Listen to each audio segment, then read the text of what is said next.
ৰাতিপুৱাই ঘৰতে বেপাৰী এজনে মাছ দি গ'ল, মানে মাছ ৰাখিলে, মিষ্টাৰে ৰাখিছে। তো মই ক'লোঁ এই মাছবোৰ কিয় ৰাখিছে, ইমান সৰু সৰু, এইবোৰ ডাঙৰ হ'লেহে খাই ভাল লাগে, মানে এইবোৰ আমি গোটা মাছ আৰু তুৰি মাছ বুলিও কওঁ, আপোনালোকে বা কি কয় জনাবচোন। তো তেওঁ ক'লে ৰাখিলোঁ যেতিয়া বনাই দিয়া আৰু অকণমান জ্বলা জ্বলাকৈ বনাই দিয়া, তেনেকৈ ক'লে। তো ভাবিলোঁ কি কৰোঁ, বনাবতো লাগিবই যিহেতু ৰাখিছেই। তো ময়ো ৰেডি কৰিলোঁ বনাবলৈ, পিঁয়াজেৰে বনাম বুলি ভাবিছোঁ আজি, অকণমান জ্বলা দি। তো এয়া পেষ্ট বনাই ল'লোঁ, পিঁয়াজ, টমেটো, জলকীয়া, আদা, নহৰুৰে। তো তেনেকৈ বনাই মেলি নেক্সট এয়া মই আলু অকণমান ভাজি লৈছোঁ আগতে, আলুৰে বনাম। তো আলুখিনিও আধা ফ্ৰাই কৰি লৈছোঁ।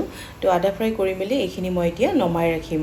আৰু নেক্সট মই এয়া পেনত যিখিনি তেল আছিলে, মানে আলু ভজা তেলতে ইয়াতে দি দিছোঁ শুকান জলকীয়া, কালজিৰা অকণমান, আৰু তাতে পেষ্টখিনি দি মেলি এইখিনি অকণমান সময় ভালকৈ ভাজি ল'ম।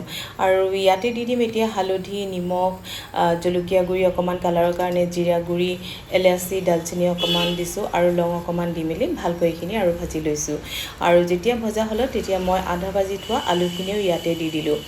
আলুখিনি ভালকৈ এনেকৈ লৰাই মেলি ভাজি তাতে আকৌ দি দিছোঁ মাছখিনি, মানে যিখিনি মাছ মই ভাজি ৰাখিছিলোঁ সেইখিনিও দি দিছোঁ। আচলতে এই মাছখিনি অকণমান টাইট হয়, সেই গতিকে অলপ আগতেই দিব লাগে।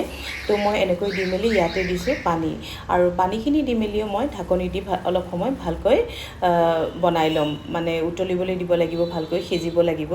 তো এয়া মাছখিনি আকৌ অকণমান লাগিব সিজিবলৈ, সেই গতিকে এইখিনি আকৌ মই ঢাকনি দি মেলি অলপ সময় বনাই ল'ম। আৰু এয়া প্ৰায় তৰকাৰীখন হৈয়ে গৈছে, আলুখিনিও ভালকৈ সিজিলে, লগতে মাছখিনিও। আৰু অকণমান যিহেতু গ্ৰেভি টাইপত ৰাখিম, সেই গতিকে এইখিনি মই এতিয়া নমাই ৰাখিম। আৰু একেবাৰে শেষত নমাই উঠি ইয়াতে মই বনধনীয়া পাতেৰে অকণমান গাৰ্নিছ কৰি দিছোঁ। আজিলৈ ভিডিঅ'টো ইমানেই। আপোনালোকৰ কেনেকুৱা লাগিল ভিডিঅ'টো চাই জনাবলৈ নাপাহৰিব।